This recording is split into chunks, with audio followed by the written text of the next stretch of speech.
स्वागत है दोस्तों। इंडियन पॉलिटी के करंट अफेयर्स के आज के डिस्कशन का विषय वस्तु है भारत का विधि आयोग। और भारत का विधि आयोग चर्चा में क्यों है, वाई इन न्यूज? क्योंकि जो 22वां विधि आयोग अभी चल रहा है उसके कार्यकाल में, टेन्योर में विस्तार किया गया है।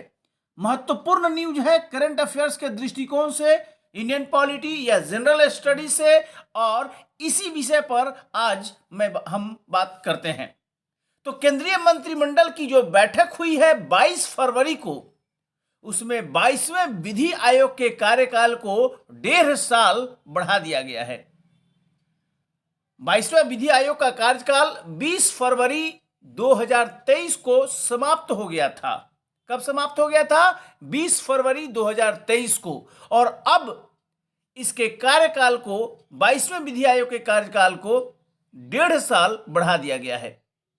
अध्यक्ष और सदस्यों के हाल ही में 22वें विधि आयोग के पदभार ग्रहण करने और कई लंबित परियोजनाओं के कारण इसके कार्यकाल को 31 अगस्त 2024 तक बढ़ा दिया गया है। यानी अब विधि आयोग का जो बढ़ा हुआ कार्यकाल है वो 31 अगस्त 2024 हो गया है। इंटरेस्टिंग टॉपिक है विधि आयोग के बारे में जानने के लिए, क्योंकि विधि आयोग जो 22वां है उसका गठन किया गया था 21 फरवरी 2020 को 3 साल के लिए, और यह 20 फरवरी 2023 को समाप्त हो गया था। इसके अध्यक्ष न्यायमूर्ति ऋतुराज अवस्थी रिटायर्ड हैं। इन्होंने 9 नवंबर 22 को पद ग्रहण किया ही था, यानी कि नियुक्ति 2020 में गठित तो हो गया लेकिन पद ग्रहण 2022 में हुआ। ऑफ कोर्स समय नहीं मिला, इसलिए बढ़ोतरी की गई है। और आयोग का काम दिया गया है कि ऐसे कानून जो अब अप्रासंगिक हो गए हैं, जिसका कोई यूज नहीं है, उनको पहचान करके और निरस्त करने की सिफारिश करना। साथ ही आयोग को राज्य के जो नीति निर्देशक तत्व हैं और संविधान की प्रस्तावना में जो उद्देश्य हैं उनको लागू करने की दिशा में जरूरी समझे जाने वाले नए कानून को बारे में सुझाव देना है। कौन से नए कानून बनना चाहिए जिससे राज्य के नीति निर्देशक तत्व डीपीएसपी लागू हो सके। प्रस्तावना में जो सिद्धांत है, संवैधानिक सिद्धांत, उसे लागू किया जा सके, उसके लिए नए कानून बनाया जा सके। अब डीपीएसपी में जो अनुच्छेद 44 है वो यूनिफॉर्म सिविल कोड का है, एक समान नागरिक संहिता। इस पर भी इस 22वें विधि आयोग द्वारा विचार किया जाना है। अब यह इंपॉर्टेंट बात हो गया है विधि आयोग को समझना, क्योंकि करंट अफेयर्स का टॉपिक है। कार्यकाल बढ़ गया है अगस्त 2024 तक। आइए समझने का प्रयास करते हैं कि आखिर विधि आयोग कैसा बॉडी है। संवैधानिक बॉडी है, सांविधिक बॉडी है, कार्यकारी बॉडी है, किस तरह की बॉडी है, व्हाट टाइप ऑफ बॉडी। तो जो विधि आयोग है एक संविधानेतर निकाय है, यानी एक्स्ट्रा कॉन्स्टिट्यूशनल बॉडी। इसका मतलब है विधि आयोग का उल्लेख भारत के संविधान में नहीं है। नंबर 2, विधि आयोग एक गैर सांविधिक निकाय है, यानी एक्स्ट्रा स्टैट्यूटरी बॉडी। इसका मतलब हुआ विधि आयोग की स्थापना संसद या राज्य विधायिका के कानून से नहीं हुई है। क्योंकि ये सेंटर का मामला है, इसलिए आप कह सकते हैं कि पार्लियामेंट के कानून के तहत विधि आयोग का गठन नहीं हुआ है। इसलिए यह गैर सांविधिक निकाय या सांविधिक निकाय नहीं है। तीसरी, संघीय कार्यपालिका द्वारा समय समय पर विधि आयोग गठित होता है। कैसा निकाय है? जो कि यूनियन एग्जीक्यूटिव, संघीय कार्यपालिका समय समय पर इसको कंस्टिट्यूट करती है, गठित करती है। तो जब संवैधानिक निकाय नहीं है, यानी संविधान में उल्लेख नहीं है, जब यह एक सांविधिक निकाय भी नहीं है, यानी कि पार्लियामेंट के एक्ट से भी नहीं बना है, तो कैसा बॉडी है? तो यह एक कार्यकारी निकाय है, एग्जीक्यूटिव बॉडी है। जैसे नीति आयोग एग्जीक्यूटिव बॉडी है, जैसे राष्ट्रीय विकास परिषद एनडीसी, ये भी एग्जीक्यूटिव बॉडी है। उसी तरह भारत का विधि आयोग भी एक कार्यकारी निकाय यानी एग्जीक्यूटिव बॉडी है, सलाहकारी निकाय भी है क्योंकि यह सलाह दे रही है। सो विधि आयोग एक एडवाइजरी बॉडी के रूप में है, लेकिन इसकी सिफारिशें भारत सरकार के लिए बाध्यकारी नहीं होती है। कानून और न्याय मंत्रालय के अधीन काम करता है। लॉ एंड जस्टिस, ये जो मंत्रालय है उसी के अधीन, भारत सरकार के अधीन यह विधि आयोग कार्य करता है। अब सुप्रीम कोर्ट में याचिका दायर की गई थी कुछ समय पहले और कहा गया था कि विधि आयोग का उल्लेख न संविधान में है और न यह बनता है पार्लियामेंट के एक्ट से। तो एक कार्यकारी निकाय है जिस पर कार्यपालिका का कंट्रोल है, इसको वैधानिक निकाय बनाया जाए। सुप्रीम कोर्ट ने क्या कहा, 22वें विधि आयोग को एक वैधानिक निकाय बनाने की वकील अश्विनी उपाध्याय की प्रार्थना को जनवरी 2023 में सुप्रीम कोर्ट ने खारिज कर दिया, इस आधार पर कि विधि आयोग को संवैधानिक बनाना है या सांविधिक बनाना है, यह पार्लियामेंट को डिसाइड करना है और भारत का सुप्रीम कोर्ट पार्लियामेंट को निर्देश नहीं दे सकता। यह पॉलिसी का मैटर है जिसे पार्लियामेंट को डिसाइड करना है कि संवैधानिक बॉडी बना दिया जाए या सांविधिक बॉडी बना दिया जाए। इसलिए सुप्रीम कोर्ट ने वकील अश्विनी उपाध्याय जो हैं उनके प्रार्थना को अस्वीकार कर दिया।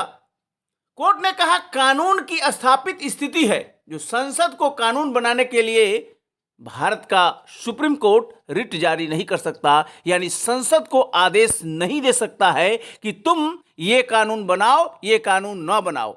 हाँ, संसद के बनाए हुए कानूनों की सुप्रीम कोर्ट निश्चित रूप से न्यायिक समीक्षा यानी जुडिशियल रिव्यू कर सकता है।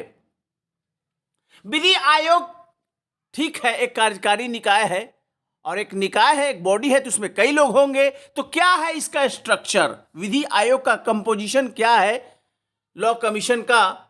तो एक पूर्णकालिक अध्यक्ष होगा, फुल टाइम। इसमें देखिए एक पूर्णकालीन अध्यक्ष यानी फुल टाइम चेयरमैन, एक सदस्य सचिव मेंबर सेक्रेटरी और 4 पूर्णकालिक सदस्य होते हैं, 4 फुल टाइम मेंबर। कानून मंत्रालय का कानून और विधायी सचिव जो होता है भारत सरकार का, वो आयोग का पदेन सदस्य होता है। पदेन सदस्य मतलब एक्स ऑफिशियो मेंबर। जो भी आईएएस कानून मंत्रालय का में कानून और विधायी सचिव होता है वो विधि आयोग का पदेन सदस्य होगा, ये एक्स ऑफिशियो हो गया। अंशकालिक सदस्य भी अधिकतम 5 हो सकते हैं, पार्ट टाइम। सर्वोच्च न्यायालय का सेवानिवृत्त न्यायाधीश, रिटायर्ड जज, सुप्रीम कोर्ट या हाई कोर्ट का रिटायर्ड चीफ जस्टिस इस आयोग का अध्यक्ष होता है। किस आयोग का? विधि आयोग का। विधि आयोग का अध्यक्ष कौन बन सकता है? चाहे तो सुप्रीम कोर्ट का रिटायर्ड जज हो या किसी हाई कोर्ट का रिटायर्ड चीफ जस्टिस हो सकता है। और विधि आयोग के सदस्य मुख्यतः कानूनी विशेषज्ञ होते हैं, लॉ एक्सपर्ट होते हैं, लीगल एक्सपर्ट होते हैं। क्यों? क्योंकि कानूनों की समीक्षा करना, इसके बारे में अनुशंसा देना, नए कानूनों के निर्माण के बारे में सिफारिशें करना, तो लॉ जानना मस्ट होता है, लीगल लॉ एक्सपर्टीज आवश्यक है। विधि आयोग का सामान्य कार्यकाल 3 साल होता है, लेकिन भारत की कार्यपालिका यानी जो भारत की सरकार है इसके कार्यकाल को बढ़ा सकती है। जैसे अभी कार्यकाल में 1.5 साल की बढ़ोतरी की गई है। तो ये इंपॉर्टेंट बात है जो समझना है। विधि आयोग का इतिहास की बात करें तो पहला विधि आयोग 1834 में बना था, ब्रिटिश सरकार के टाइम में। कब? पहला भारत का विधि आयोग अगर आप इतिहास में जाएं तो 1834 में बना था और 1833 के चार्टर अधिनियम के तहत बना था। इसका कानूनी मैंडेट क्या था ब्रिटिश काल में? चार्टर एक्ट 1833, इसमें प्रावधान था विधि आयोग का और ये बना था 1834 में। और इस पहले विधि आयोग जो ब्रिटिश काल में बना था उसकी अध्यक्षता लॉर्ड मैकाले ने की थी। और पहला विधि आयोग का काम क्या था? इसने दंड संहिता और दंड प्रक्रिया संहिता को संहिताबद्ध यानी कोडिफाई करने की सिफारिश की, कंसोलिडेट किया। जो आईपीसी है और सीआरपीएस है इसको कोडिफाई यानी कंसोलिडेट करने की सिफारिश किया। जो दूसरा, तीसरा और चतुर्थ विधि आयोग ब्रिटिश काल में बना आपका वर्ष था 1853, दूसरा विधि आयोग 1861, तीसरा विधि आयोग और 1879 यानी चौथा विधि आयोग।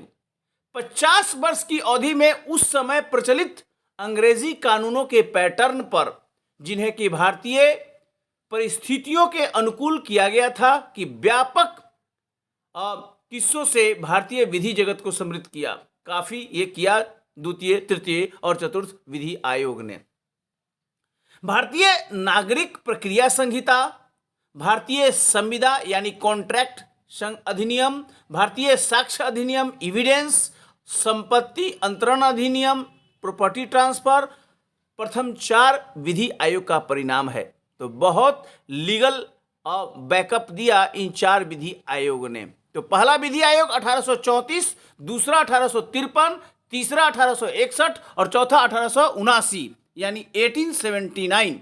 और इसका बहुत प्रभाव रहा, क्योंकि ये सब CrPC, IPC, contract act, evidence act, संपत्ति अंतरण अधिनियम, इन सब पर काफी सिफारिशें की गई और कानूनी चीजें तैयार हुई।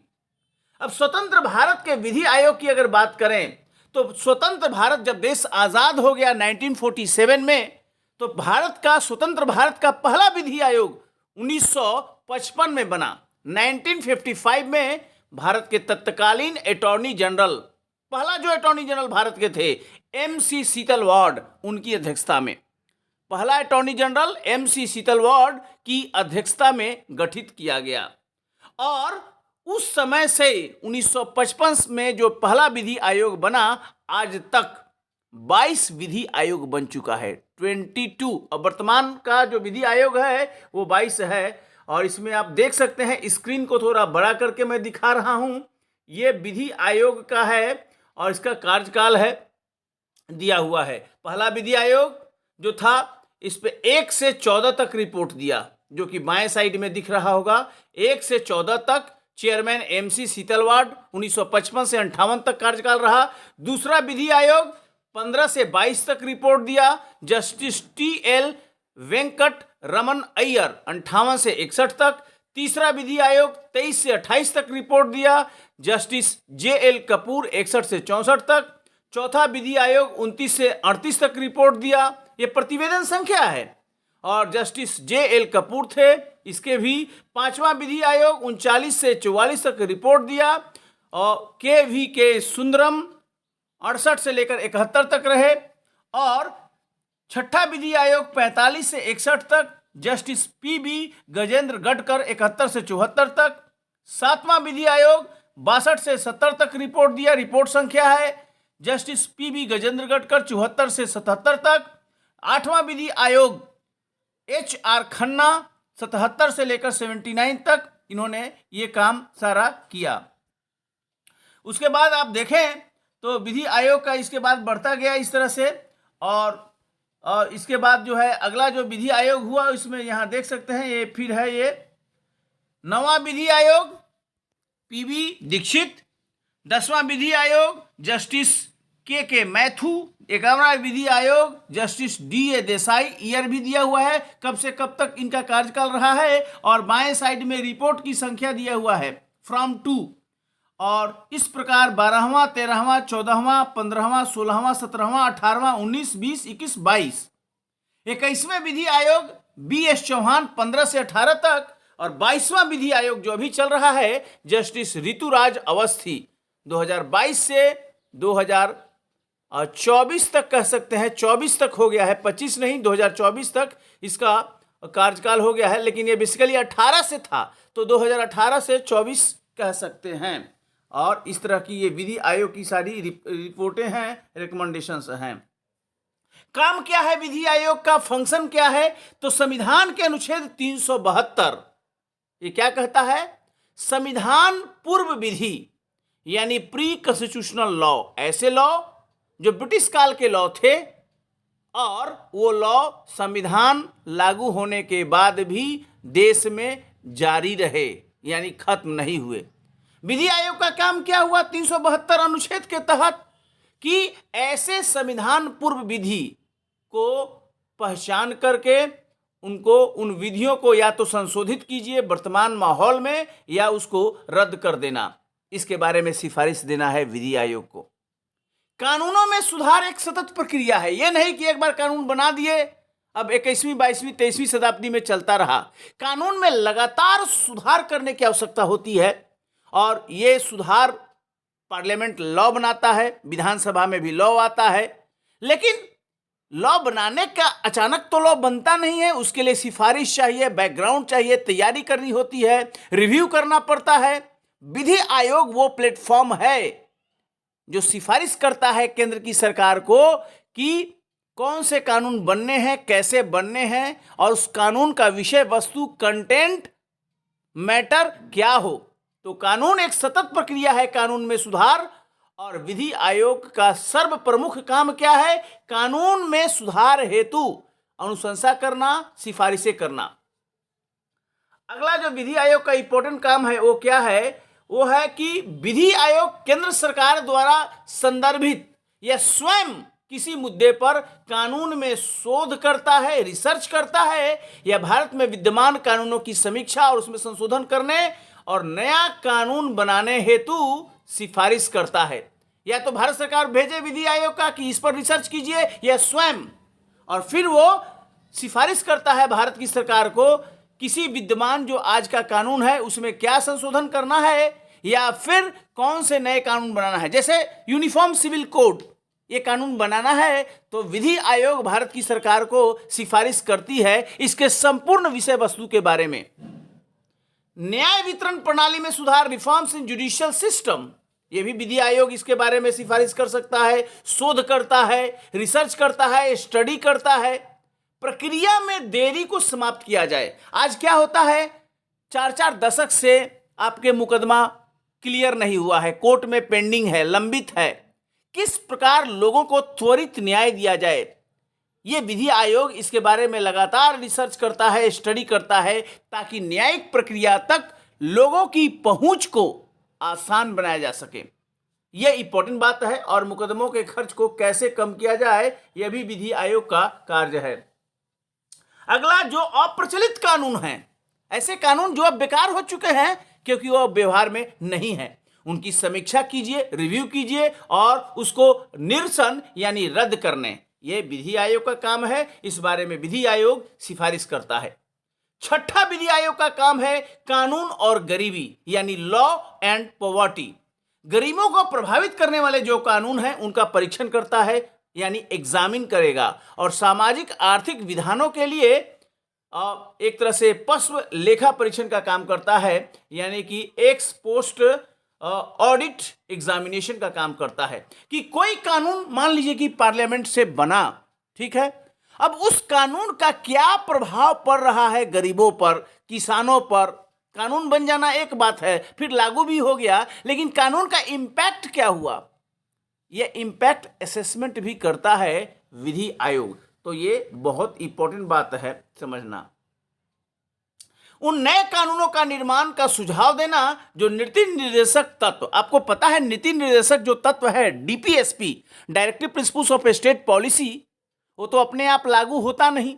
अनुच्छेद 37 कहता है नीति आयोग का नीति निर्देशक तत्वों का, डीपीएसपी का, कि ये कानून स्वयं लागू नहीं होंगे जब तक कि विधायिका इसके लिए उपयुक्त कानून का निर्माण नहीं करती। अब डीपीएसपी को लागू करने के लिए कानून बनाना है। कानून बनाने के बारे में जो विधि आयोग है वो भारत की सरकार को सलाह देती है, और संविधान की प्रस्तावना में जो उद्देश्य है उसको कैसे लक्ष्य को प्राप्त किया जाए इसके बारे में भी सिफारिश देती है। 8वां जो है न्यायिक प्रशासन, यानी कानून और न्यायिक प्रशासन से संबद्ध किसी विषय जिसे कि सरकार ने विधि और न्याय मंत्रालय के मार्फत विशेष रूप से विधि आयोग को संदर्भित किया है, उस पर भी विचार करता है और सरकार को अपना दृष्टिकोण यानी आउटलुक बताता है जुडिशियल एडमिनिस्ट्रेशन के बारे में। तो यह भी इसका कार्य है। कानून पर शोध, मैंने बताया, रिसर्च भी एक इंपॉर्टेंट फंक्शन है विधि आयोग का।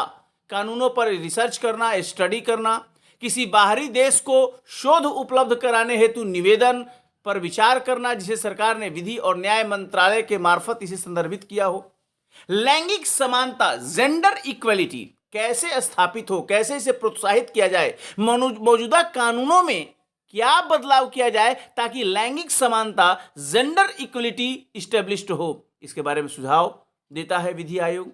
खाद्य सुरक्षा और बेरोजगारी यानी फूड सिक्योरिटी एंड अनएम्प्लॉयमेंट, वैश्वीकरण का प्रभाव है, ग्लोबलाइजेशन का, इससे खाद्य सुरक्षा प्रभावित हो रही है, अनएम्प्लॉयमेंट भी बढ़ रहा है। विधि आयोग इसके बारे में रिकमेंड करता है और देखता है कि यह खाद्य सुरक्षा कैसे इंश्योर हो, किस तरह से एम्प्लॉयमेंट को और प्रमोट किया जाए, एम्प्लॉयमेंट को, अधिक से अधिक लोगों को रोजगार मिले। विधि आयोग इसके बारे में भी सुझाव देता है। 12 नंबर, समय समय पर सभी मुद्दों, मामलों, अध्ययनों और अनुसंधान यानी रिसर्च जो कि इसके द्वारा तय किए गए थे उस पर रिपोर्ट तैयार करता है और केंद्र सरकार को प्रस्तुत करना, ऐसे रिपोर्ट में ऐसे प्रभावी उपाय की सिफारिश करना जिन्हें केंद्र और किसी राज्य द्वारा अपनाया जाना है।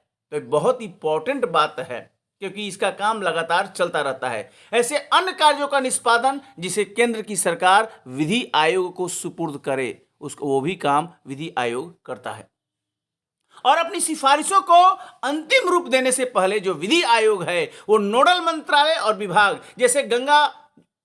जैसे मान लीजिए मंत्रालय है तो संपर्क करेगा, महिलाओं का कोई सिफारिश करना है तो जो महिला मंत्रालय है उससे संपर्क करेगा, बच्चों का मामला है तो बच्चों का जो मिनिस्ट्री है उससे संपर्क करता है।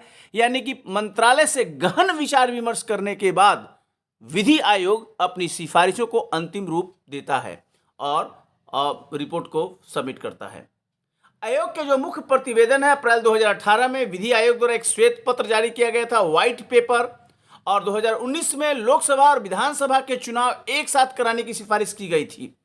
Simultaneous elections of Lok Sabha and legislative assemblies, इस पर विधि आयोग सिफारिश कर चुका है। अब यह मुद्दा थोड़ा शांत है लेकिन विधि आयोग का एक रिपोर्ट इस पर प्रस्तुत है। आयोग ने कहा था कि संविधान के लोक प्रतिनिधित्व अधिनियम 1951 और लोकसभा विधानसभाओं के नियमों में संशोधन करके देश में एक साथ चुनाव को बहाल किया जा सकता है। तो यह बहुत इंपॉर्टेंट बात है, इस बात को समझना। विधि आयोग ने हाल ही में केंद्र सरकार को सौंपी अपनी रिपोर्ट में कहा है कि चूंकि अवैध जुओं को रोकना असंभव है, ये जो गैम्बलिंग है उसको रोकना संभव नहीं है क्योंकि जुए लोग लगातार खेल रहे हैं, इसलिए खेलों में सट्टे को विनियमित एकमात्र व्यवहार्य विकल्प हैं। किस तरह से जो सट्टेबाजी है, गैम्बलिंग है, उसको लीगल बनाया जाए, इसके बारे में सिफारिश किया था। BS चौहान विधि आयोग के अध्यक्ष थे, उनके सिफारिश में राजस्व बढ़ाने के साधनों के रूप में सट्टों पर लगाम लगाने के लिए खेलों में नगद रहित सट्टे की सिफारिश की गई थी। हाल ही में विधि आयोग ने अनुचित तरीके से मुकदमा चलाने, न्याय की हत्या, कानूनी उपाय नामक शीर्षक से एक रिपोर्ट सरकार को दी। मई 17 में दिल्ली हाई कोर्ट ने बबलू चौहान एंड बबलू बनाम दिल्ली सरकार 2018 DLT 31 के मामले में निर्णय देते हुए कहा, निर्दोष व्यक्ति के खिलाफ अनुचित मुकदमा चलाने पर चिंता व्यक्त की थी। तो ये इंपॉर्टेंट बात है, ये भी समझना। तो ये पूरा का पूरा जो मामला आपको मैंने दिया वो जो है विधि आयोग के बारे में है। और जो अभी विधि आयोग ने अभी तो सबमिट किया है रिपोर्ट, इसमें 277 जो रिपोर्ट है अनुचित तरीके से मुकदमा चलाना, अदालत की गलती, कानूनी उपाय के बारे में दिया। 276वां जो रिपोर्ट है वो कानूनी संरचना, जुए और खेल में दाव, जिसके तहत भारत में क्रिकेट में लगने वाले दाव शामिल है, इसके बारे में विधि आयोग ने केंद्र की सरकार को सिफारिश किया। 275 जो है कानूनी संरचना, board of control for cricket in India BCCI के रूबरू सूचना का अधिकार अधिनियम के बारे में था। 274वां प्रतिवेदन विधि आयोग का था, न्यायालय की अवमानना अधिनियम 71 की समीक्षा के बारे में। 273वां था हिरासत में यातना के विरुद्ध संयुक्त राष्ट्र अभिसमय का क्रियान्वयन। 272वां था भारत में ट्राइब्यूनल की वैधानिक संरचनाओं का आकलन। 71 था 271 ह्यूमन DNA प्रोफाइलिंग के बारे में सिफारिश। और 270 था विवाहों का अनिवार्य पंजीकरण या अस्वीकार किया जा सकता है। और यह इंपॉर्टेंट है विधि आयोग का। अब इसमें सुधारों की दरकार की बात है, विधि आयोग के बारे में रिफॉर्म्स की बात आती है। 20वां विधि आयोग के जो अध्यक्ष थे AP शाह, उन्होंने विधि आयोग में कई सिफारिशों के लिए अपने सुझाव दिए। पहला है सांविधिक हैसियत।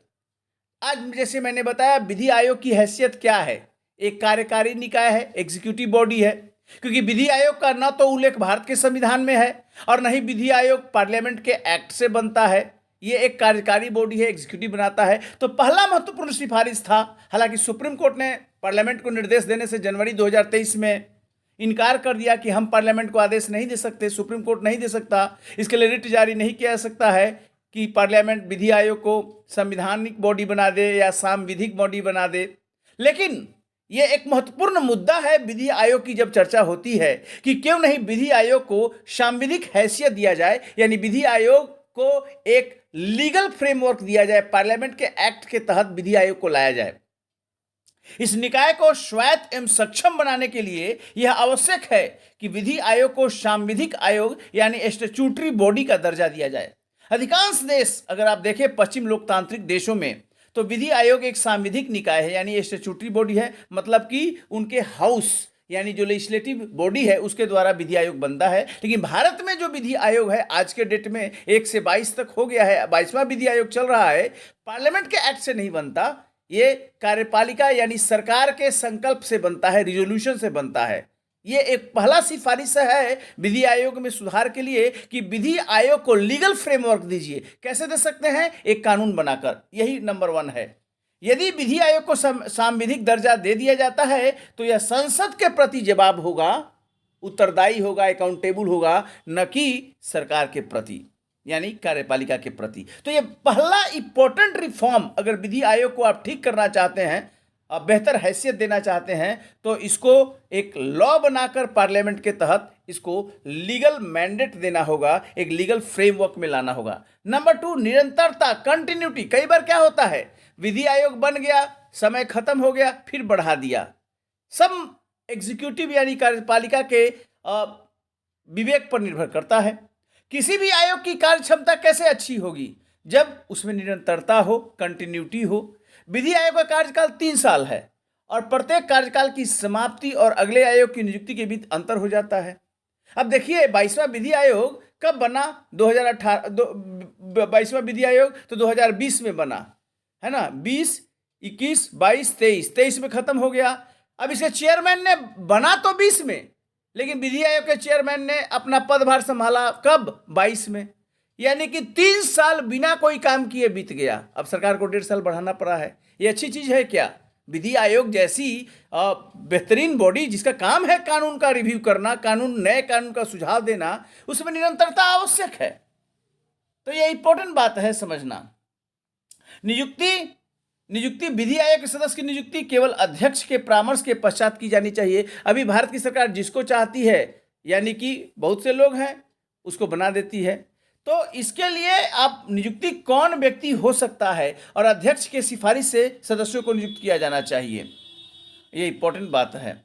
और स्वायत्तता यानी ऑटोनॉमी। देखिए इंटरफेरेंस अगर होगा सरकार का, एग्जीक्यूटिव का विधि आयोग में, तो फिर विधि आयोग का जो ओवरऑल इम्पैक्ट है वो कम हो जाएगा। इसलिए वर्तमान व्यवस्था में विधि सचिव कौन है? एक IAS अधिकारी है, लॉ सेक्रेटरी है भारत सरकार का, वो इसका पदेन सदस्य होता है, एक्स ऑफिशियो, और विधायी विभाग का सचिव होता है। इन अधिकारियों की आयोग में उपस्थिति है, यानी सरकार उपस्थित है आयोग को शेप देने में, ये अच्छी बात नहीं होती है, क्योंकि इससे विधि आयोग की स्वायत्तता यानी इंडिपेंडेंस प्रभावित होती है। तो ये इंपॉर्टेंट बात है कि उपरोक्त अधिकारियों को इस आयोग का सदस्य नहीं होना चाहिए। ध्यान देने की बात है कि विधि एवं न्याय मंत्रालय के सचिव होते हैं, विधि आयोग के जो सदस्य होते हैं, और इस मंत्रालय के अधीन कार्य करते हैं। तो ये बहुत इंपॉर्टेंट बात है इन चीज़ों को समझना। तो आज का यही मैं टॉपिक, इस वीडियो को आप पॉज करके रोक कर एक बढ़िया सा नोट बना सकते हैं, क्योंकि विधि आयोग के बारे में A to Z है इस वीडियो में, कहीं कुछ देखने की जरूरत नहीं है। वीडियो अगर आप विधि आयोग के दें, क्योंकि अब इसका कार्यकाल बढ़ गया है, और जैसे मैंने कहा था इसका कार्यकाल 31 अगस्त 2024 तक हो गया, और इस पर काफ़ी पीटी और मेंस का क्वेश्चन आता है। मेंस का तो एक फुल क्वेश्चन आया हुआ है विधि आयोग के बारे में। BPSC, UPSC सभी प्रतियोगिताओं के लिए इंपॉर्टेंट है, जैसे किस प्रकार का बॉडी है। अब इसमें तो पूरा डिस्कशन करके एक्सप्लेन किया गया है, इसलिए इसको कॉपी पे इस वीडियो को देखते हुए आराम से पॉज करके कॉपी जो वीडियो में जो डिस्कशन है उसको सुनते हुए आप अपना एक बेहतरीन नोट बना सकते हैं। और इसके अलावा विधि आयोग में और कहीं कुछ पढ़ने की ज़रूरत नहीं है। तो ये इंपॉर्टेंट बात है, सुप्रीम कोर्ट क्या कहा है, क्या इसका कंपोजिशन है, इस पर भी हमने चर्चा किया है। पूरा हिस्ट्री मैंने चर्चा किया है, ब्रिटिश काल का विधि आयोग और स्वतंत्र भारत का पूरा विधि आयोग का, इसको मैंने पूरा डिस्कस किया है, कौन कौन से हैं, क्या काम है, इस पर भी क्वेश्चन होता है विधि आयोग का। मैंने 12 काम 13 काम के बारे में बताया है, और कौन कौन सा रिकमेंडेशन है इसके बारे में भी मैंने आपके समक्ष डिस्कस किया है। तो कैसा लगा ये वीडियो जरूर बताइएगा। एक क्वेश्चन आता है विधि आयोग में कौन कौन से सुधार किए जाने चाहिए, तो सुधार के बारे में स्वायत्तता, नियुक्ति, निरंतरता और सांविधिक हैसियत, इसके बारे में भी चर्चा हुई है। तो ये बहुत इंपॉर्टेंट और लाभकारी वीडियो है, जिसे जरूर आप जो है शेयर कीजिए लोगों के बीच में अधिक से अधिक, ताकि इसका फायदा सभी को हो सके। बहुत बहुत धन्यवाद, थैंक यू।